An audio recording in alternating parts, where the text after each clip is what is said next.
Unlike poultry and game birds, turkey meat is very dry in texture, especially if I cook it. No, I can't cook. What am I saying? I pull corks, I don't cook. Even with the best of cooks, turkey is not your friend in terms of juiciness. Good options wine-wise are crisp whites like Riesling and Pinot Grigio. And yes, you can drink red wine with white meat. Pinot Noir, Beaujolais, Gamay, Zinfandel all have juicy, berry ripe flavors that go well with the turkey. What you want to avoid really are grippy tannin, big reds like Cabernet. A big buttery Chardonnay from California or Chile can complement the roasted smoky flavors of squash, chestnuts, and pecan stuffing. But if you'd rather have a contrast to the richness of cream sauces and dressings, try a crisp New Zealand Sauvignon Blanc or an Austrian Gruner Veltliner.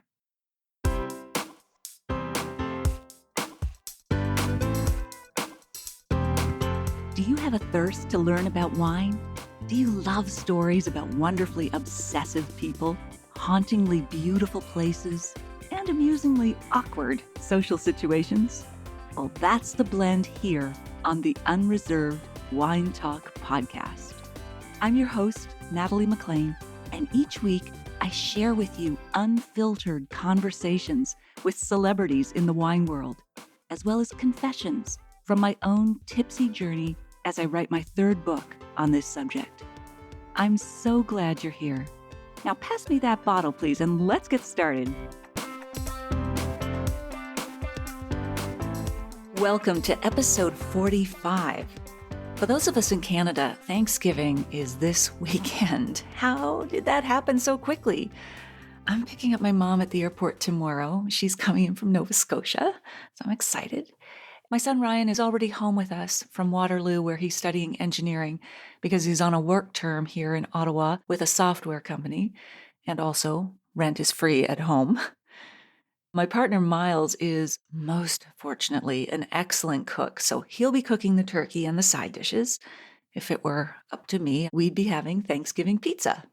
So my job, as always, will be pulling the corks. His family is also joining us. You know, I love Thanksgiving, I think, even more than Christmas as a family holiday. Perhaps because there's less pressure, but it's still all about sharing great food and wine around the table. What about you? Do you celebrate Thanksgiving? Maybe in November if you're American, but perhaps it's not a holiday for you. If you do celebrate it, let me know how you celebrate. Do you serve some special wines? Maybe there's some other things you do to make it special. Now, coincidentally, I just happen to be updating the bonus module in my course right now on pairing turkey dinner with wine, whether that's for Thanksgiving or Christmas or Hanukkah. I've got so many juicy, delicious wines for you to try, and they're not just for the big bird itself, but also all those wonderful side dishes. As I mentioned, I am relaunching the course at the end of this month. I've always called it Get Wine Smart, but I'm tweaking the title to become the Wine Smart course so that people know it's actually an online video course. Get Wine Smart alone, I think, is a little vague. I'm also playing with 2 different subtitles to help define what the course covers, as it's very comprehensive. I would love your opinion on whether you prefer the first or the second of the following 2 subtitles. So here we go. Number 1, a full-bodied framework to taste, pair, and buy wine like a pro, or a flavor-packed framework to taste, pair, and buy wine like a pro. I know, just one word changes, but I think it makes a big difference. So do you vote for a full-bodied framework or a flavor-packed one? Let me know by email or social media. So now on to our juicy topics that I'll be chatting with you about in today's Unreserved Wine Talk podcast. How do you pair wine with Thanksgiving turkey and all the side dishes, especially when there's so many different flavors on the table? What is the new defect in wine called mouse, and what does it smell like? And which wine trends should you definitely ignore? I'll include links to my pairing tips, the wines I recommend for Thanksgiving, and the article on the mouse defect in the show notes at nataliemaclean.com/45. And as always, if you want a free copy of my ultimate food and wine pairing guide, just email me at natalie@nataliemaclean.com. All right, let's dive into our topics today.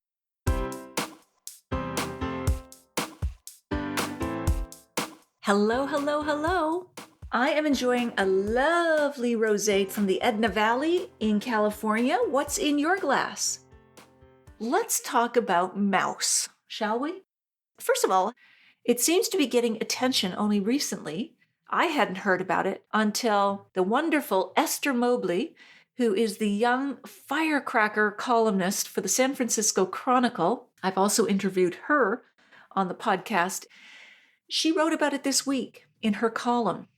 Let's dive in, shall we? Let me quote Esther first off from the first part of her article because she really sets the stage well. Quote, "You can't smell it. At first, you can't taste it. But once you do, you'll wish you'd never opened that bottle. It's a stealthy little pest known as mouse or mousiness, an off flavor that can infect wines. Depending on whom you ask, it tastes like a dead mouse or a caged mouse or, quote, dog halitosis. Confusingly, it can also taste like crackers or corn chips. It's experienced retronasally, meaning your nose perceives it when it's in the back of your mouth as an aftertaste. So a wine that might smell perfectly pleasant and initially taste fine could spoil by the time it arrives at your tonsils." End quote. I just love that. As I got into this article, she deserves a writing award for this piece. I'm going to draw from Esther's article here again. I'm going to share some facts that she has in her article, and then we can talk more about this. So apparently 30% of the population may not be able to taste it, but she says it does ruin a wine and it's on the rise as a fault. What's causing this? It's a combination of conditions. High pH. We know that acidic solutions have low pH, so non-acidic solutions.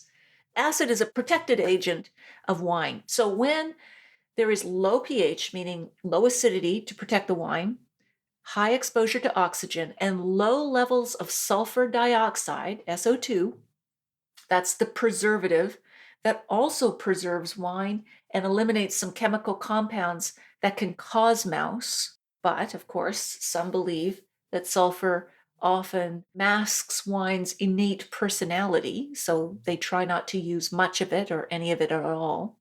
Remember, though, that sulfur does exist naturally in wine and lots of other things. Those are the conditions that can come together to create that defect called mouse. Now, this is where the story gets really interesting, and Esther has such a great take on this. Natural wine producers, of course, try to minimize the use of sulfur and all types of intervention, and they've been known, as she says, to embrace cosmetic blemishes like volatile acidity, Brettanomyces, which is, to me, another spoilage factor. Some call it Brett, and it's barnyard, and they think it's an inherent part of Burgundian Pinot Noir and others, but I disagree. Some natural wine advocates say, hey, embrace wine, warts and all beauty, as Esther says. Esther then goes on to interview Alice Firing, who is very famous for her books on natural wine.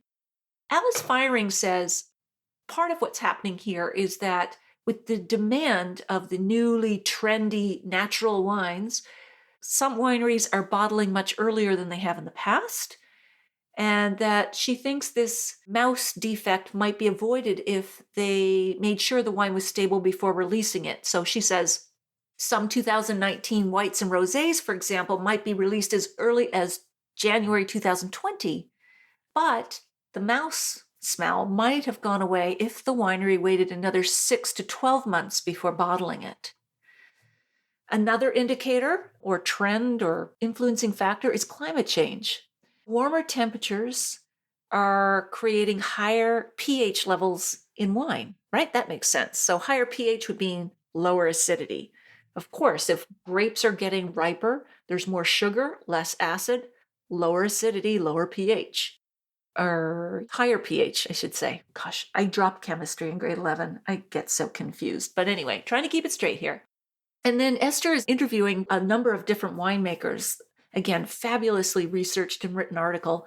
What's happening is new strains of bacteria are living in the vineyards, according to winemakers Esther interviewed. And there are 3 primary chemical compounds that are coming together to create this. And I'm not going to pronounce them. They're long.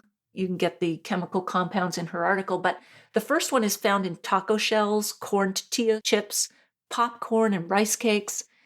The second is a flavor in basmati rice and pandan leaves, and even tiger urine, apparently.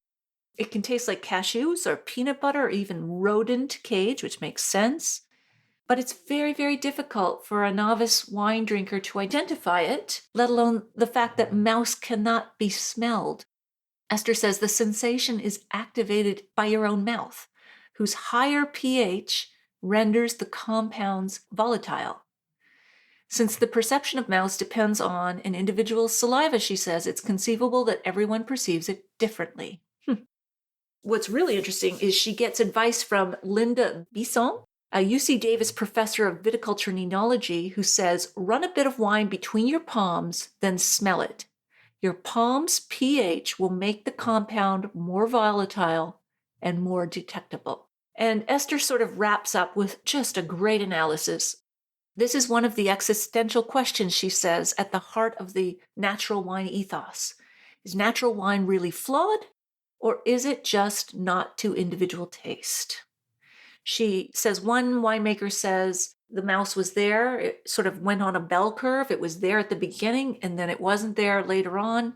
At first, he wouldn't sell it. Then he moved it into the market, and people who tasted it after it had resolved itself, so to speak, couldn't detect that it had ever been mousy in the first place.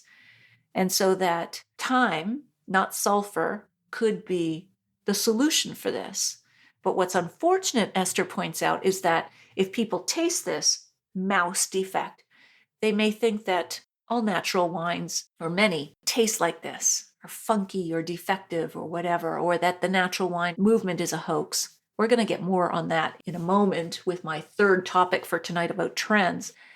Again, such a well-researched and written article. I'll take another sip. I'm loving my Edna Valley Rosé. And sometimes I do need to take a pause just to wet my whistle because I'm talking too much. I never talk this much straight off. At dinner parties, I'm totally quiet and introverted. This is out of my natural shell. So that's that topic. I just find that so very fascinating. Let us mosey along to our second topic. Wines for Thanksgiving. Now, I know that Thanksgiving in Canada is always about 6 weeks earlier than it is in America, but we celebrate twice in Canada. We do our own thing, and then we celebrate with the Americans as well, because we love wine, we love Thanksgiving, and we love our neighbors. So Thanksgiving in Canada is this weekend. Holy smokes.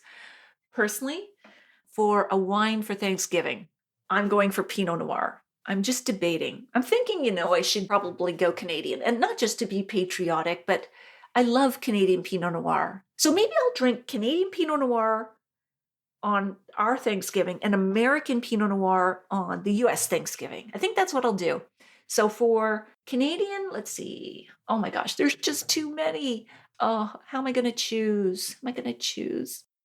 I'm thinking Blue Mountain in BC, Toss Pinot Noir, Henry of Pelham. Oh, there's too many. It's almost like those acceptance speeches when you start naming people and then you realize I shouldn't have started this because I'm going to leave out all my favorites and then they're going to be mad at me. But there's so many. And then for our American Thanksgiving in November, I would go with La Crema. What else would I go with? Buena Vista. Oh, there's so many. From the cool climates of California, like Carneros, Sonoma. Those are the regions I would look to. Monterey for Pinot Noir. Why does a lower pH number in wine make it more food-friendly? Acidity is food-friendly. White wines, especially from cooler areas, will have cutting acidity. This is why Sauvignon Blanc and Rieslings are such food-friendly wines. Amen. Back to my Etna Rosé. Let me give you my tips for Thanksgiving. In my opinion, there is no other holiday that celebrates the gift of wine like Thanksgiving. Wine is a taste of the harvest, along with all the other delicious dishes on the table. But actually, choosing a bottle can feel like a really thankless task, especially with so many flavors to match.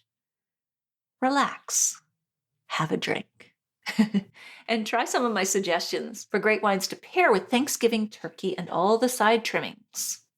Now, let's get into some specifics, shall we? First off, number 1, start with bubbly. Sparkling wine is a great aperitif to sip on while you wait for the turkey to finish cooking. It adds a celebratory note to the meal and goes well with starters like soup and salad and football games that are going into overtime. You know what? The pop of a cork, I just did that, gets me salivating. It's Pavlovian. Sparkling wines are the most food-friendly on the planet. Number 2, consider the turkey.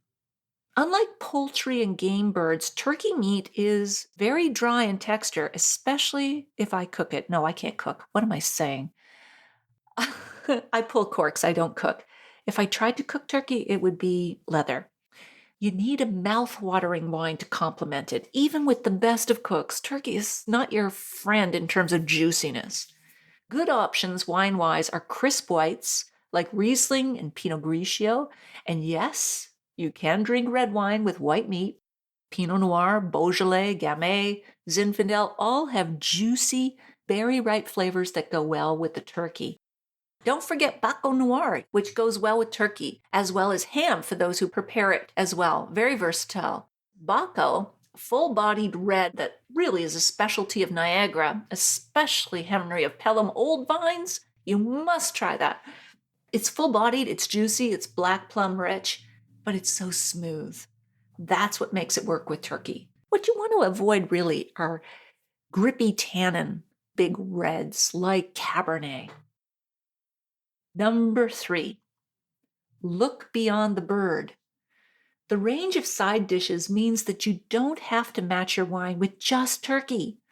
Since Thanksgiving dinner is often banquet style, with everyone choosing their own trimmings and side dishes, why not do the same with your wine?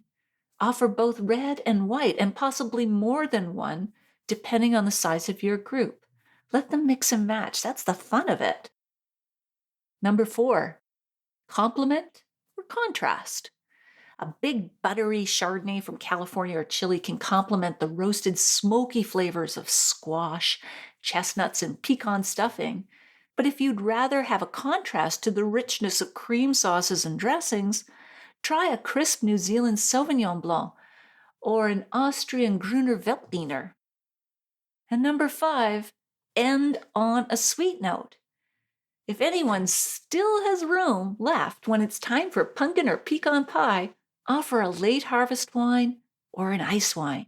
Ice wine is now a trademark term for Canada and Germany, where grapes are naturally frozen and picked at lower than 8 degrees Celsius. So icebox wines are not ice wines, but you will get some similar styles, but just not the thing as naturally frozen grapes. If you're a chocolate fan, try serving a liqueur with complementary flavors such as raspberry or blackcurrant. How would a Vendoux best fit Thanksgiving dinner? The higher alcohol will be lovely with chocolate dessert because it will emulsify, melt that chocolate in your mouth. I think that would be absolutely divine. Sherry comes in styles from bone dry to super sweet. I would go with an off-dry, medium dry, up to a cream, which is a sweet sherry, with your pumpkin pie. I think it would be beautiful because here's the thing. Sherry, the essence of it is nutty. Think about what would you combine if you were cooking? Nuts and pumpkin and spice and seeds, all that really goes together well. Those are my main tips. All right, let me go to our third and final topic for tonight. Wine trends you should ignore. Here is something controversial to kick it off: natural wines. Now, I know they're trendy and they're popular, and I've found some natural wines that I like, but more often than not, the natural wines that I've tasted are overhyped, underdefined as to what they are, and celebrating too many defects. And I feel like if I don't get it because they're just too funky for my palate, I'm not a good taster. And I know I'm a good taster. I'm a super taster, actually. But anyway, beyond that. So I think they can be intimidating. And I think it's a category that deserves to exist for sure. I think low intervention is a trend that deserves support, but I'm just not landing with natural wines completely. I just think there's been so much hype. And I think they can turn people off wine who are trying to experiment and broaden their palates. And then they come across these things that can have some pretty big cosmetic warts, as Esther Mobley would say. I just don't know. I think you got to tread lightly with this and not overhype it. I would love to know your opinion. What do you think about natural wines? Have you tried any? Which ones have you liked?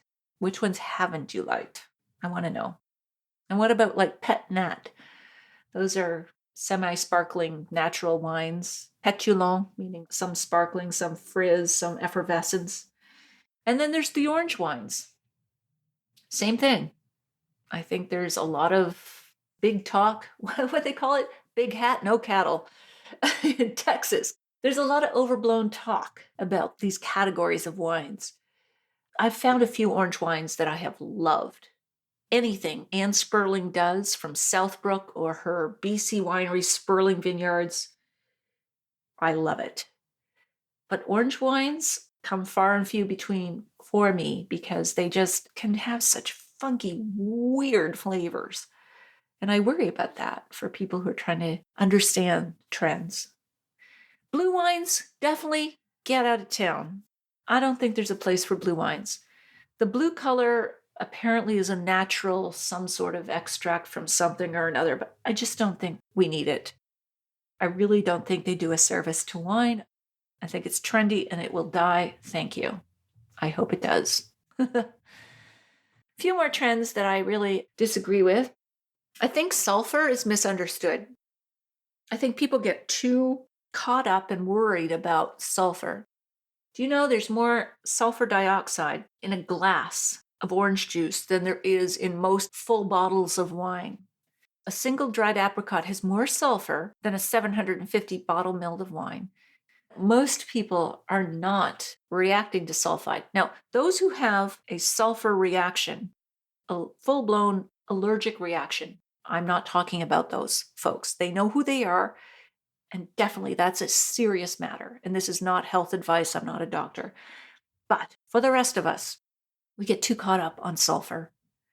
We misunderstand its impact on wine, on our bodies, and I think we get too worried. Sulfur has done a huge service in preserving wines, letting it travel, let us taste a diversity of wines from various regions that would have never made it to our liquor store shelves or our dining room tables if not for sulfur.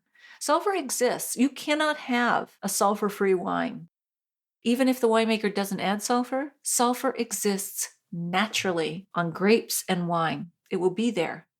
When they say it's sulfur-free or sans soufre, it means the winemaker didn't add sulfur, but that doesn't mean the wine doesn't have sulfur. It's a natural compound. So I think we need to get over ourselves when it comes to sulfur. Less than 1% of the population has a legitimate allergy to sulfur. So your headaches or whatever, your neuroses are not sulfur. There's other things going on there. And lastly, the thing I think we should ignore are CBD infused wines. Now, cannabis is legal in Canada. It's legal in a lot of states. 30 states, either medical or recreational, and increasing. But I just don't think cannabis adds to wine. I think we should keep our recreational drugs separate. I think there is something more enjoyable to be had by not crossing them. Maybe I'll change my mind in the future. That's okay. But for now, I just don't think cannabis adds something to wine. I think wine is truly an expression of the place where the grapes are grown. And cannabis serves only to be a masking agent like too much oak. But I'd like to hear from you. What do you think? I will be relaunching my Get Wine Smart course at the end of this month. I would love for you to join me in that. We have private Facebook group tastings.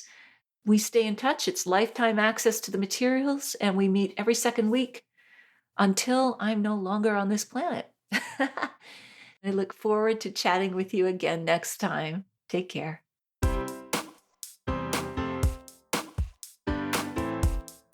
Well, there you have it. You'll find links to some great wines that are in stores right now that pair well with Thanksgiving turkey and all those side dishes, as well as that article on the mouse defect in the show notes at nataliemaclean.com/45. So what was your favorite tip or quote from this episode? Please share that with me on Twitter or Facebook and tag me at Natalie MacLean. On Instagram, I'm at Natalie MacLean Wine. If you like this episode, please tell a friend about it, especially someone who's interested in pairing wine with turkey dinner. My podcast is easy to find whether you search on Google on its name, Unreserved Wine Talk, or on my name. Finally, if you want to take your ability to pair wine and food to the next level, join me in a free online video class at nataliemaclean.com/class. I can't wait to share more wine stories with you next week. Thank you for taking the time to listen to this one.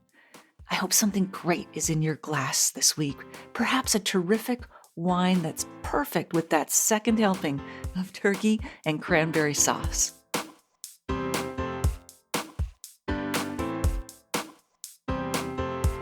You don't want to miss one juicy episode of this podcast, especially the secret, full-bodied bonus episodes that I don't announce on social media. So subscribe for free now at nataliemaclean.com/subscribe. Meet me here next week. Cheers.